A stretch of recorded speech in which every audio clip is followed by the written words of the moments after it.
KITS ಅಂತ ಹೇಳಿದ್ರೆ Karnataka innovation and technology ಸೊಸೈಟಿನವರು ಹುದ್ದೆಗಳಿಗೆ ಅರ್ಜಿಯನ್ನ ಕರೆದಿದ್ದಾರೆ. ಅಸಿಸ್ಟೆಂಟ್ ಮ್ಯಾನೇಜರ್ ಹುದ್ದೆ ಇದಾಗಿದೆ. ಟೋಟಲ್ 3 ಹುದ್ದೆ ಖಾಲಿ ಇದೆ. ಉದ್ಯೋಗ ಸ್ಥಳ ಬೆಂಗಳೂರು, ಕರ್ನಾಟಕ. ಸ್ಯಾಲ್ರಿ 45,000 ರೂಪಾಯಿಂದ ಹಿಡಿದು 5,40,000 ರೂಪಾಯಿ ತನಕ ತಿಂಗಳಿಗೆ ಸ್ಯಾಲ್ರಿ ಇರುವಂತಹ ಜಾಬ್ಗಳು ಇದಾಗಿರುತ್ತೆ. ಇವಾಗ ಯಾವ್ಯಾವ ಹುದ್ದೆ ಎಷ್ಟೆಷ್ಟು ಖಾಲಿ ಇದೆ ಅಂತ ಹೇಳಿ ತಿಳ್ಕೊಳ್ಳೋಣ. ಮೊದಲನೇದಾಗಿ ಅಸಿಸ್ಟೆಂಟ್ ಮ್ಯಾನೇಜರ್ BT ಹುದ್ದೆ 1 ಖಾಲಿ ಇದೆ.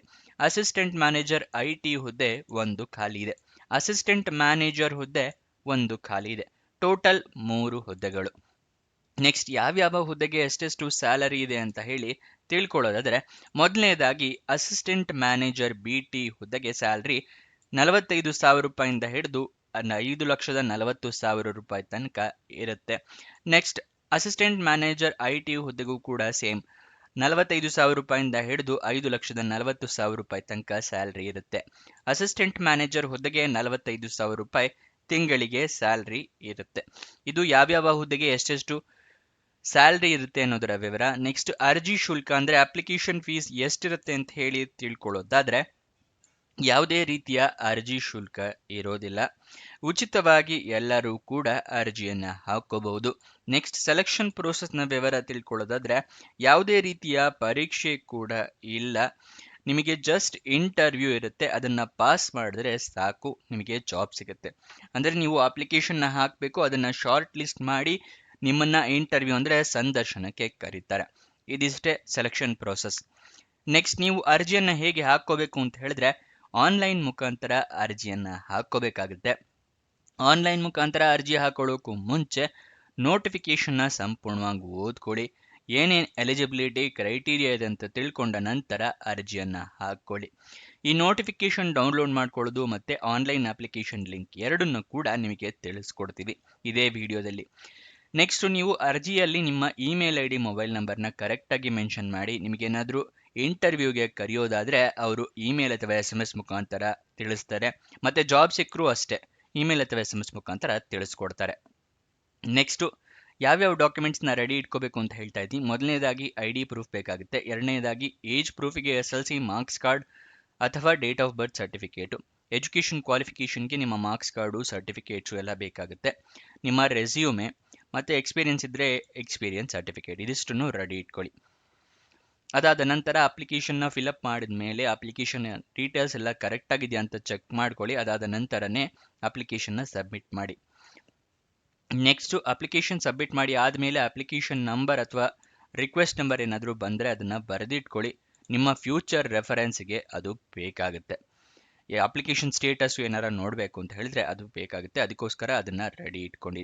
ಇವಾಗ ಅಫಿಷಿಯಲ್ ನೋಟಿಫಿಕೇಶನ್ ಡೌನ್ಲೋಡ್ ಮಾಡ್ಕೊಳ್ಳೋದು ಹೇಗೆ, ಅಪ್ಲಿಕೇಶನ್ ಲಿಂಕ್ ಎರಡನ್ನೂ ತೋರಿಸ್ತೀನಿ. ಡಿಸ್ಕ್ರಿಪ್ಷನ್ ಮತ್ತು ವಿಡಿಯೋ ಕಾಮೆಂಟ್ಸ್ ಬಾಕ್ಸ್ನಲ್ಲಿ ಲಿಂಕ್ನ ಕೊಟ್ಟಿದ್ದೀವಿ. ಎರಡನೇ ಲಿಂಕ್ನ ಕ್ಲಿಕ್ ಮಾಡಿದ್ರೆ ಈ KITS ಜಾಬ್ ಡೀಟೇಲ್ಸ್ ಓಪನ್ ಆಗುತ್ತೆ. ಇಲ್ಲಿ ಸ್ಕ್ರೋಲ್ ಡೌನ್ ಮಾಡಿ ಫುಲ್ಲು ಕೆಳಗಡೆ ಬಂದರೆ ಅಫಿಷಿಯಲ್ ನೋಟಿಫಿಕೇಶನ್ PDF ಅಂತ ಇದೆಯಲ್ಲ, ಅದರ ಪಕ್ಕದಲ್ಲೇ ಕ್ಲಿಕ್ ಹಿಯರ್ ಅನ್ನೋದನ್ನು ಕ್ಲಿಕ್ ಮಾಡಿ ನಿಮಗೆ ನೋಟಿಫಿಕೇಶನ್ ಓಪನ್ ಆಗುತ್ತೆ. ಇಲ್ಲಿ ಏನೇನು ಜಾಬ್ ಡೀಟೇಲ್ಸು ಕ್ರೈಟೀರಿಯಾ ಎಲ್ಲ ಕೊಟ್ಟಿದ್ದಾರೆ, ಅದಷ್ಟನ್ನು ಸಂಪೂರ್ಣವಾಗಿ ಓದ್ಕೊಳ್ಳಿ. ಅದಾದ ನಂತರ ಅದರ ಕೆಳಗಡೆನೆ ನಿಮಗೆ ಅಪ್ಲಿಕೇಶನ್ ಲಿಂಕ್ನ ಕೂಡ ಕೊಟ್ಟಿದ್ದೀವಿ. ಅಸಿಸ್ಟೆಂಟ್ ಮ್ಯಾನೇಜರ್ IT BTಗೆ ಒಂದು ಲಿಂಕ್ ಇದೆ. ನೆಕ್ಸ್ಟ್ ಅಸಿಸ್ಟೆಂಟ್ ಮ್ಯಾನೇಜರಿಗೆ ಬೇರೆ ಲಿಂಕ್ ಇದೆ. ಸೊ ನೀವು ಯಾವ ಹುದ್ದೆಗೆ ಅರ್ಜಿಯನ್ನು ಹಾಕೋಬೇಕು ಅಂತಿದ್ರೆ ಅದನ್ನು ಕ್ಲಿಕ್ ಮಾಡಿ. ಕ್ಲಿಕ್ ಹೇರ್ ಅಂತಿದೆಯಲ್ಲ ಅದನ್ನು ಕ್ಲಿಕ್ ಮಾಡಿ ಅಪ್ಲಿಕೇಶನ್ ಓಪನ್ ಆಗುತ್ತೆ. ಇಲ್ಲಿ ಗೂಗಲ್ ಫಾರ್ಮ್ಸ್ ಇರುತ್ತೆ, ಅದನ್ನು ಫಿಲಪ್ ಮಾಡಿ ನೀವು ಸಬ್ಮಿಟ್ ಮಾಡಬೇಕಾಗುತ್ತೆ. ಓಕೆನಾ, ಎರಡು ಲಿಂಕ್ ಕೊಟ್ಟಿದ್ದೀವಿ ಇಲ್ಲಿ.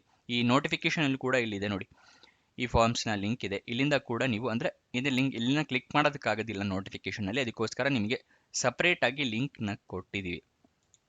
ಓಕೆನಾ, ಇದನ್ನು ಕ್ಲಿಕ್ ಮಾಡಿ ಅಪ್ಲಿಕೇಶನ್ ಹಾಕ್ಕೋಬಹುದು. ಅಫಿಷಿಯಲ್ ವೆಬ್ಸೈಟ್ ಅಡ್ರೆಸ್ ತಿಳಿಸ್ಕೊಡ್ತಾ ಇದ್ದೀನಿ, k-tech.karnataka.gov.in. ಇದು ಅಫಿಷಿಯಲ್ ವೆಬ್ಸೈಟ್ನ ಅಡ್ರೆಸ್ ಆಗಿರುತ್ತೆ. ಇಲ್ಲಿಂದ ಕ್ಲಿಕ್ ಮಾಡಿ ಅಫಿಷಿಯಲ್ ವೆಬ್ಸೈಟಿಗೆ ಹೋಗಿ ಅಲ್ಲಿಂದನೇ ಕೂಡ ಜಾಬ್ ಡೀಟೇಲ್ಸ್ ತಿಳ್ಕೊಬಹುದು. ಅಲ್ಲಿಂದನೇ ನೀವು ನೋಟಿಫಿಕೇಶನ್ ಕೂಡ ಡೌನ್ಲೋಡ್ ಮಾಡ್ಕೋಬಹುದು. ನೆಕ್ಸ್ಟ್ ಇದರ ಎಜುಕೇಷನ್ ಕ್ವಾಲಿಫಿಕೇಷನ್ನ ತಿಳ್ಕೊಳ್ಳೋದಾದ್ರೆ, ಬೇರೆ ಬೇರೆ ಹುದ್ದೆಗೆ ಬೇರೆ ಬೇರೆ ಕ್ವಾಲಿಫಿಕೇಷನ್ ಇದೆ. ಅಸಿಸ್ಟೆಂಟ್ ಮ್ಯಾನೇಜರ್ BT ಹುದ್ದೆಗೆ BE BTech ಅಥವಾ ಮಾಸ್ಟರ್ ಡಿಗ್ರಿ ಆಗಿರಬೇಕು. ಅಸಿಸ್ಟೆಂಟ್ ಮ್ಯಾನೇಜರ್ IT ಹುದ್ದೆಗೆ BSc BE BTech MBA PGDM PGDBA ಆದವರು ಅರ್ಜಿ ಹಾಕೋಬಹುದು. ಅಸಿಸ್ಟೆಂಟ್ ಮ್ಯಾನೇಜರ್ ಹುದ್ದೆಗೆ ಡಿಗ್ರಿ BE BTech ಆಗಿರಬೇಕಾಗುತ್ತೆ. ನೆಕ್ಸ್ಟ್ ವಯೋಮಿತಿಯ ಡೀಟೇಲ್ಸ್ನ ತಿಳ್ಕೊಳ್ಳೋದಾದ್ರೆ ಅಸಿಸ್ಟೆಂಟ್ ಮ್ಯಾನೇಜರ್ IT ಮತ್ತು BT ಹುದ್ದೆಗೆ ಅಂದರೆ ಏಜ್ ಲಿಮಿಟ್ನ ಮೆನ್ಷನ್ ಮಾಡಿರೋದಿಲ್ಲ ನೋಟಿಫಿಕೇಶನ್ನಲ್ಲಿ. ಅಸಿಸ್ಟೆಂಟ್ ಮ್ಯಾನೇಜರ್ ಹುದ್ದೆಗೆ ಮಾತ್ರ ಕೊಟ್ಟಿದ್ದಾರೆ. ಮ್ಯಾಕ್ಸಿಮಮ್ 35 ವರ್ಷದವರ ತನಕ ಅರ್ಜಿಯನ್ನು ಹಾಕೋಬಹುದು. ವಯೋಮಿತಿಯ ಸಡಿಲಿಕೆ ಕೊಟ್ಟಿರೋದಿಲ್ಲ. ನೆಕ್ಸ್ಟ್ ಇದರ ಅಪ್ಲಿಕೇಶನ್ ಓಪನ್ ಆಗಿದ್ದ ದಿನಾಂಕ ನೋಡೋದಾದ್ರೆ 7 ಜನವರಿ 2026, ಕೊನೆಯ ದಿನಾಂಕ 22 ಜನವರಿ 2026. ಅಷ್ಟರ ಒಳಗಡೆ ನೀವು ಅರ್ಜಿಯನ್ನ ಹಾಕೋ ಥರ ವ್ಯವಸ್ಥೆ ಮಾಡ್ಕೋಬೇಕಾಗುತ್ತೆ.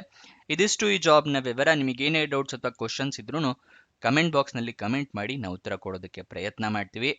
ಮತ್ತು ಡೈಲಿ ನಮ್ಮ ವೆಬ್ಸೈಟಿಂದನೇ ನಿಮಗೆ ಜಾಬ್ ಡೀಟೇಲ್ಸ್ನ ತಿಳಿಸ್ಕೊಡೋದು. ನಿಮಗೋಸ್ಕರ ವೆಬ್ಸೈಟ್ ಕ್ರಿಯೇಟ್ ಮಾಡಿದ್ದೀವಿ, prgovernmentjobs.com ಅಂತ ಹೇಳಿ. ಇದರ ಲಿಂಕು ಡಿಸ್ಕ್ರಿಪ್ಷನ್ ಮತ್ತು ಕಮೆಂಟ್ ಬಾಕ್ಸ್ನಲ್ಲಿ ಕೊಟ್ಟಿದ್ದೀವಿ. ಅಲ್ಲಿಂದ ಕ್ಲಿಕ್ ಮಾಡಿ ಈ ವೆಬ್ಸೈಟ್ ಓಪನ್ ಆಗುತ್ತೆ. 10th pass, 12th pass, degree job, central government, Karnataka government jobs, ಎಲ್ಲ ಥರ ಜಾಬ್ಸ್ ಇದೆ. ಅದನ್ನು ಕ್ಲಿಕ್ ಮಾಡಿ ನೀವು ಅಪ್ಲೈ ಮಾಡಬಹುದು. ಮತ್ತು ಅದರೇ ವೆಬ್ಸೈಟ್ನಲ್ಲಿ ವಾಟ್ಸಪ್ ಮತ್ತು ಟೆಲಿಗ್ರಾಮ್ ಚಾನಲ್ನ ಲಿಂಕ್ ಕೂಡ ಕೊಟ್ಟಿದ್ದೀವಿ. ಇಲ್ಲಿಂದನೇ ಕ್ಲಿಕ್ ಮಾಡಿ ಜಾಯಿನ್ ಆಗಿ. ಪ್ರತಿ ದಿವಸ ನಿಮಗೆ ಜಾಬ್ ಲಿಂಕ್ನ ಪ್ರೊವೈಡ್ ಮಾಡ್ತೀವಿ. ನೀವು ಪ್ರತಿದಿನ ಜಾಬ್ ಲಿಂಕ್ನ ಪಡ್ಕೋಬಹುದು. ಡಿಸ್ಕ್ರಿಪ್ಷನಲ್ಲೂ ಕೂಡ ಟೆಲಿಗ್ರಾಮ್ ವಾಟ್ಸಪ್ ಚಾನಲ್ನ ಲಿಂಕ್ನ ಕೊಟ್ಟಿದ್ದೀವಿ.